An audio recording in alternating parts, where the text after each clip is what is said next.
Kaon ta guys. Kalugi mo, kain tayo. Kain tayo.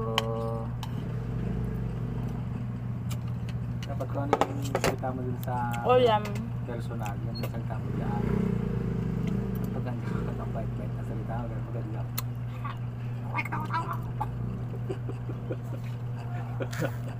Papaitan. Tabang.